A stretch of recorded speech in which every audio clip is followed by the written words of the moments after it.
Hey yo guys, welcome to another video. I know this video is like 3 weeks late, but it's better to get it out in March than October.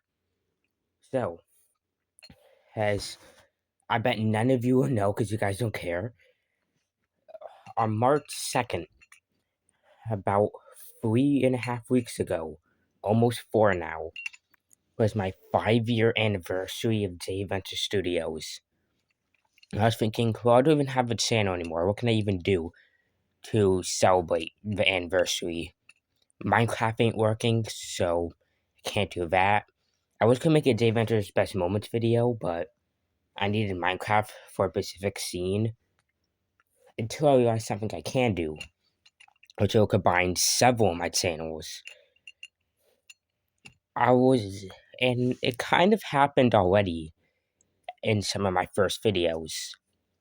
So, as maybe one of you may know, when I first started doing YouTube, like 5.5 years ago now, I mainly did either videos recording me and my brother playing games, or playing with toys in my basement with Alan, or Solon, I guess, is his YouTube name now. And back then, it wasn't just random toys, but it was like an actual series we did. Simple name, just called the Toy Series. But one episode, so some of my stuffed animals was in it, and it was basically this Bear episode. And as you may know, another one of my series that I had a couple years ago was Animal Kingdom, where the main characters are really just animals that I use as my stuffed animals. So they technically crossed over a couple years ago before Animal Kingdom even existed. So I figured for this video, I would do what would happen if like the actual canon animals from Animal Kingdom was in the Fallen Kingdom. I mean, not the Fallen Kingdom, was in uh Toy Series, and we literally placed the Toy Series animals out for the Animal Kingdom versions. I'd taken another thing from my King of the Kaiju channel and do power scaling to see who in the fight where to fight, and then round 2 would just be like the actual story of what would happen. But yeah, I think that's pretty good, and that's what we're going to do today. But first, a couple rules.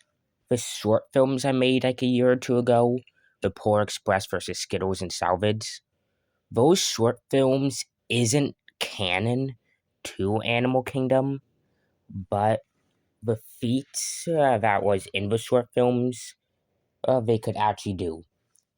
You see why that's important later. By the way, first, just get to Toy Series, because it's a lot easier to scale that.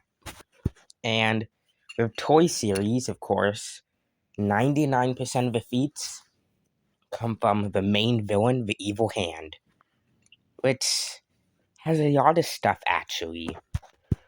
Going back to his main appearance, I mean, this is his first appearance back in episode 3. He had a couple stuff. First of all, he can very casually tank missiles easily. And one thing that's to actually say that should be kind of self-explanatory, but not really. Doing anything the Evil Hand has ever done in any of the episodes was casual. Anytime an oddball or Paw Patrol member hit him, anytime it got hit, he literally took no damage. If it sounded like it took damage, that's because he's pretending. He's a very sadistic entity that is likes to toys with his enemies. It's like the reason why he didn't just kill the Autobots and Decepticons or had the chance is because like he just wants to see them suffer. We know he can kill them because in the time skip between like episode 10 and 11, literally half of them died. Now the real reason half of them died is because in the 3 years since those episodes, 4 years I think it was actually, we just lost some of the toys and couldn't buy them because we're still kids. So we just like, oh, they died off camera, which is why we had that little flashback, which also showed part of the couch, aka their base being destroyed, because like in real life it was actually destroyed a couple years ago. Don't ask how, that was actually a funny story, but yeah. Basically, when he wanted to, he just killed half the cast. So he can at any point. He just fakes being hurt just to make me think we have a chance because he likes to see them suffer. So any feat that we're going to talk about multiply like 50-fold for his actual power. But at bare minimum, starting off, he can take missiles easily. And in the early episodes, there's actually more torpedoes. Basically, everything before like episode 11, Autobots is using torpedoes, except for the super ship that was missiles. The difference is torpedoes can fire at a quarter ton of TNT and missiles half a ton, so missiles are twice as powerful. But either way, that's building level energy. And for more impressive stuff, against the super ship that he was fighting, he got hit with 86 missiles in that fight, or about 43 tons of TNT, which is city block amounts of power. And then right after the super ship got destroyed, he got hit with an additional 36 missiles, I think, from the Autobots, even though that was actually torpedoes. So 36 torpedoes, the equivalent of 18 missiles, or 4.5 tons of TNT, which is about yards buildings amounts of power. Meaning in total, he took 47.5 tons of TNT in that episode, plus Romeo's missile earlier on. So I would say 48 tons, which means he casually took city block amounts of power. But it can go even further, because the super ship actually fired 109 missiles.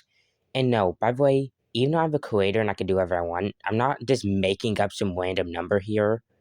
I actually counted each individual pew I did for the missiles, which took me like 10 minutes. Someone help me. But yeah, even though one got hit with 86, the super ship actually fired 109 missiles in episode 4. And that's relevant because the super ship can actually take its own fire that it can dish out. It didn't use all of its missiles either, so it has more. But every missile shot, it can just take that without that much damage. Or it can easily take 54.5 tons of TNT or city blocks amount of power pretty easily, and is even more powerful than that. And it got destroyed off camera from literally the evil hand ramming into it, obliterating it. And since it's made out of Lego, so you can visualize it easily, just create a similar thing out of those doppel figures if you have any, just shatter it to the ground. It got torn into pieces. And in my verse, this applies for any one of my verses, right? That's a 10 times increase in power for one shot cap. And not just a normal one shot, it got obliterated. So times that by 10, that's over 500 tons of TNT, or the Evil Hand's multi-city block level. Pretty easy. Again, this is just casual stuff here. It can get even higher because the super ship can take its own arsenal. By the way, I'll just toss up some strength multipliers right here. This will apply to all my series, including Animal Kingdom, for a very long of a video. So just keep in mind that. So just taking these numbers now. So of all that, the super ship will be probably about 75% stronger than its own arsenal. And it has more arsenal than what he actually fired, so I'm just going to double it and say the evil hands equal to almost 1.1 kilotons of power, casually again, or a small town level. This is pretty consistent because in the devastation flashback, which I'm going to call it now, where he killed all the Autobots, he obliterated one segment uh, of their base, which actually took about 50 tons of TNT to do, or city blocks amount of power, just by whamming into it. Which again we saw was pretty casual. He was just being pissy and just tore it apart. So yeah, that's casual city block energy he could do there. And just for that stuff, he'll just get to small town level, but he can get much higher too by actually scaling him to the animals. So in episode like 5 or 6, I think it was, where the animals actually show up in the cave, it was. Of one of the animals, the rainbow dolphin to be specific, got hit with a meteor. And now I know in the episode only said it will destroy everything in a 500-foot radius. And an actual 200-foot meteor, which is what it was, would destroy like several miles. But I was a kid, okay, I was stupid. But I will keep it and just say it will atomize everything in a 500-foot radius. And that's actually consistent with how powerful actual 200-foot meteors should be. If you don't know, an actual 200-foot meteor would generate 5 to 30 megatons of TNT. It's saying that just something with atomize a 500-foot radius would do like 28.4 megatons, 28.44.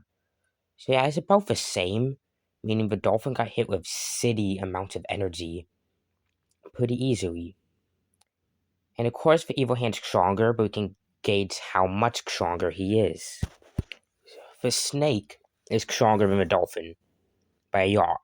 The dog's stronger, and the snake is a whole yacht stronger than the dog. About twice as much. And the dog's stronger than the dolphin, which would be at least a 25% increase. So let's just say the snake is only 2.5 times stronger than the dolphin. Meaning the snake is hitting with about 71 megatons of force. Or the snake is city level. And then in episode 1 of the series, the Paw Patrol managed to actually defeat the snake. His actual name is Super Snake. I'm just calling him the Snake because that actually sounds better. But yeah, we managed to defeat him with pretty high difficulty. So I would say they're about 50% stronger based off of the previous stats. Or the Paw Patrol was hitting with 106 megatons of force. Not each one individually, but their entire group can generate that much power if they're all charged up. Then we have the Super Sip. Oh, what's actually coming back to the Paw Patrol. The Transformers is more powerful than Paw Patrol, obviously. They can't like defeat them with no difficulty. The Paw Patrol will still injure them. But they're a pretty good amount stronger, so I'd say a 75% increase.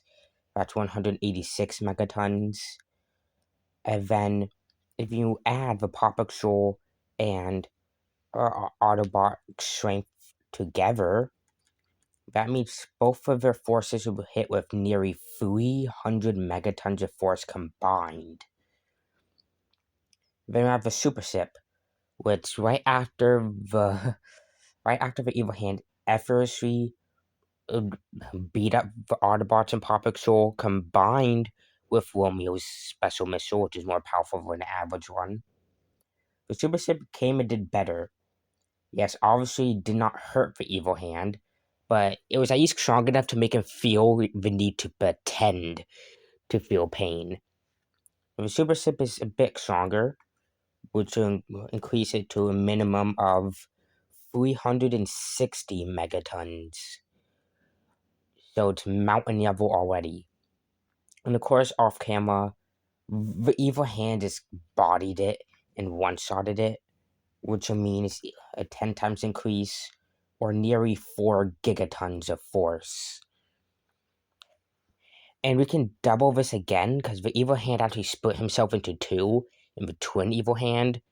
We'll cover this more in the ability section, but when he does this, he actually splits his power in half. So we can double this, making him equal to over 7.3 gigatons, or making him island level, all while holding back. Now this is about as high as you can get the evil hand. Now he is, with the whole lore, he is much, much more powerful than this. But just what came out, what I released so far, this is how high as we can get him. So he's in that Yo Island tier power while holding back, and full power, he'll of course be much more powerful than that.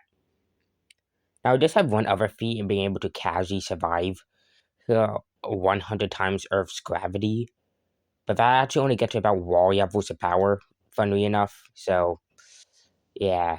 I guess if we talk about Cross first, he survived as much gravity as Namek Saga Goku, but not scaling him to multi-solar based off that. The only other relevant thing to mention is, yes, of course, the Evil Hand, if attacked, the Autobot space now could still easily destroy it. But the Decepticons managed to invade the Autobot space in an episode that isn't posted on my channel, but actually Alan's channel. I have a link in the description if I can find it. And the Decepticons managed to barely invade after I had a whole, after all of them jumped the Autobots. And, but the Evil Hand was also there, and of course did much better than the Decepticons and could tear them apart easily. It really didn't take the situation that seriously. The only reason why he wanted to ally with the Decepticons so badly isn't because he's afraid of the Autobots, but because, well, there's also the Good Hand that's equal in power to himself. So if he's fighting against someone that's equal in power to himself, it'd be any advantage the other team has to just make them a win. So he needed the Decepticons' help just for that. But besides that, he can defeat Autobots and destroy their base easily. Which their base is a mountain, so that'll be mountain level right off the bat. But also, they have a pretty impressive artillery. In each pillar, which they have two, I mean, only one now because my couch broke again, but canonically they have two. They have, they have 1,500 missiles. Times that by two for two pillars, that's 3,000 missiles they have. Not torpedoes this time, but missiles. Each missile is 10 times more powerful than a normal missile. So that's like already 5 tons per missile times 3,000. Which I mean, just for missiles, they have 15 kilotons of power. They also have their uh, cannons that's 10 times stronger than a normal missile than their torpedoes before, and 10 times stronger than a normal missile, which would be 5 tons of TNT. That upgraded to be 20 times more powerful, so that's 100 tons per shot on multi-city block levels of power. And they have 5 of those, each cannon with at least 10 different rounds in it. So that's another 5 kilotons right there, meaning their whole base have at least 20 kilotons worth of power stored in it. And of course, the hand will take absolutely no damage. A no-show gap is the same as the one-shot, so times it by 10 again. The evil hand is casually 200 kilotons worth of force, so I use large town level. But of course, there's stuff getting him all the way up to island level too. So yeah. Now with speed. With speed is kind of simple. We have basically him casually being able to dodge 19 missiles at a time. Missile can travel up to Mach 5, so that's hypersonic speeds he can do. So just casual, we can say hypersonic plus 2. That's basically all we have at this moment. There's a possible higher end for light speed because the Autobots and Decepticons blast are lasers. But I don't remember if they actually dodge it or not in the episode because I don't have access to it. It's on my friend's channel. But if they do dodge it, Evil Hand's obviously faster, so that's a possible high end of light speed. But bare minimum hypersonic plus. Now for his abilities. For abilities, he has a yacht. The most obvious one is flight. He can very easily fly. He also has regeneration so far that he can regenerate from a single atom. He has resurrection, basically just revive people from the dead, which he did in the episode that was deleted because, Alan's sister's an idiot that deleted all the videos. He also has super speed and also reincarnation. Oh, meaning he can just reincarnate himself or other people. And he does this to someone in a future episode, but he can just reincarnate someone into a different body than the original one. He also has duplication, which he has used in the series, dividing himself into 2 people. He can do it up to 4 different people. He can make himself into 4 clones, but the downside is have to split his power equally into each clone. So the more clones he has, the weaker he is. And finally, gravity manipulation. Gravity manipulation so far deep, they could just instantly flip the planet upside down by just a flick of his fingers.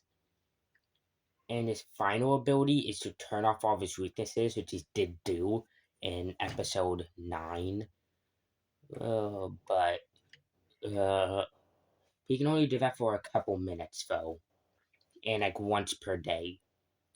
And with his weaknesses that he even has to turn off, it's basically just. I forgot. I'll in editing. I'll put all of his weaknesses in right now, but just know that none of his weaknesses is stuff that any of the animals could explore anyway, so we wouldn't need that power to begin with. But everything else is pretty useful. But of course, this isn't Animal Kingdom versus the Evil Hand. This is Animal Kingdom versus Toy Series. So what about the Autobots, Decepticons, and Pups? Well, you may think Mountain Level right off the bat, based off how we said they're Mountain Level, but that's no. That's their entire arsenal combined is Mountain Level. Like if they all use their full power in a self-destruct blast, they can destroy a mountain. Not each individual punch from one of them. So what we have now, they're not that far. We don't get that much. They never directly fight any of the animals, so we don't get that city level scaling. For BO was super sick because we did better than all of them combined. So for BO mountain level with that. So yeah, all we can do is take their full power and like divide it by how many members for are of each faction. Which for the pups that works perfectly fine because even though there's a strength hierarchy, the pups are all around the same amount of strength. Like no matter who wins in a fight, if two pups are to fight at full power, it'll be a hard fight. But with the Autobots, like if Bumblebee tried to fight Optimus or Grimlock, he's going down in a single shot. Like, you're not standing a chance. If RC tried to tussle with like flipping Megatron, how how good do you think that would work? RC's gonna die. So yeah, there's not much you can do. The only thing we can say is they can survive individual missiles, fair enough. And they can survive tackles, like very casual tackles from the Evil Hand. Like, for example, the Evil Hand, when shattering a part of their base, got to City Block level, and Heatwave, one of the weakest Autobots, survived that amount of force crushing on him. It didn't die, and in fact, like, I'm not sure if it was Heatwave or was like an Autobot relative to him. In fact, Heatwave got back up like 2 minutes later. Uh, Not even 2 minutes, like a minute later, perfectly fine. So you can say weak Autobots, like basically all the rescue bots, like Heatwave and Blaze, is in that city block tier power. By the way, we'll be we'll be including every single Autobot, including ones that's dead at Cup. So we have an arsenal of about like 17 Autobots and over 10 cons. So yeah, the weakest Transformers should easily be in that city block tier at East. But there is something we could do to get them higher. With the mid-tier bots like Bumblebee and Windblade, they're relative to like an average pup, like like wall level. I mean, a pup with a supercharged, that's the supercharged pups. If not a bit stronger. Of course, the heavy tiers like Optimus and Grimlock is stronger by a yacht. But we can have something interesting with that. And first of all, going with the scaling, I just rewatched the episode uh where the dolphin got hit with a meteor trying to see if she got back up. She didn't, but she didn't die, and I just realized she actually got hit by a meteor 3 times. So everything I just said, multiply it by 3. The evil hand now equal to over 20 gigatons. So yeah, but Well, the point is, those three meteors did not kill Ayissa, right? Sorry, not Ayissa, the dolphin, versus the super snake that can. Sorry for the bad name. See, it will get better. But the super snake can kill the dolphin pretty easily, right?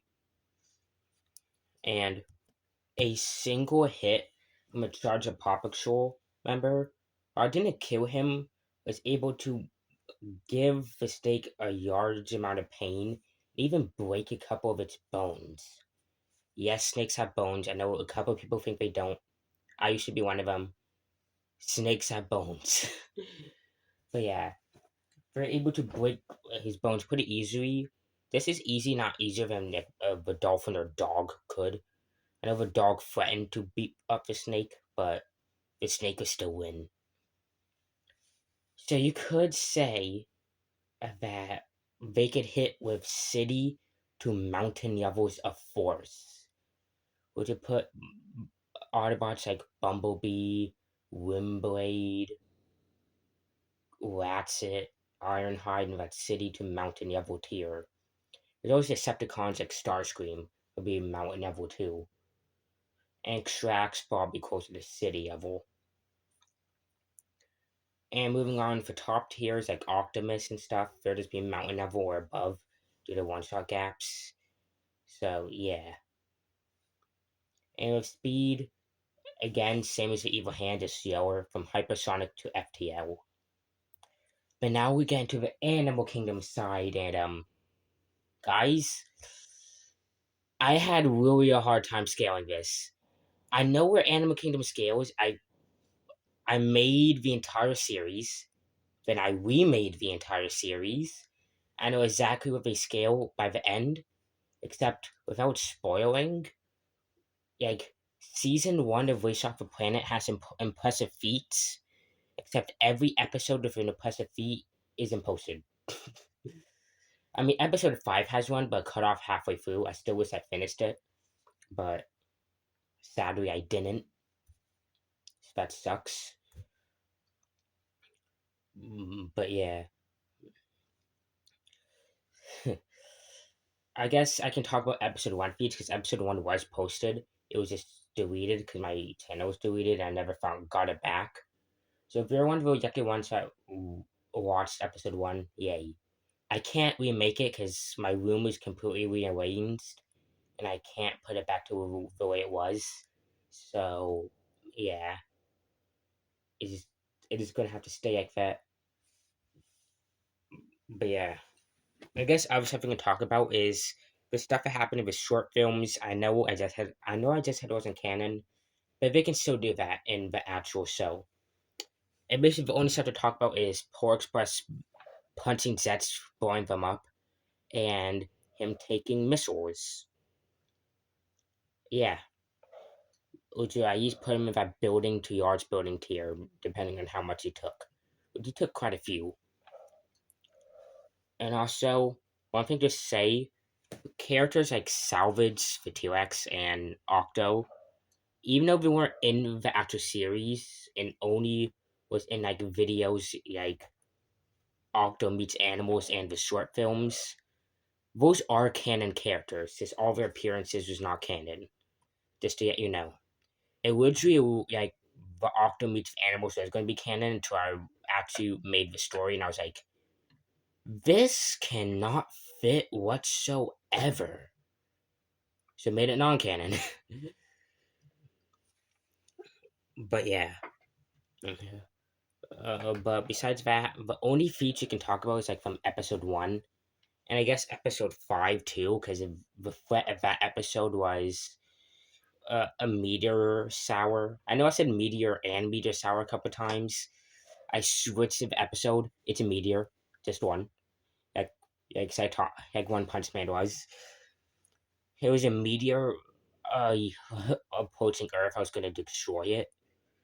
Uh, but it does get dealt with in that episode. But I can't exactly tell you how it got dealt with. But it's no it that makes the animals really powerful. But besides that, I guess you have Salvage that if you watch episode 1, He basically caused the destruction of the entire Animal Kingdom's homeworld. Just with one of his moves, he erupted every single volcano on the planet. Which, by the way, that is a large planetary feat. Just throwing that out there. But he's also the strongest character in the series so far. Everyone else that you see is way weaker than him. Like if Skittles and every other animal were to jump him, they're to use. It's actually proof because they actually did use it out to escape. So yeah. So no one else goes to that.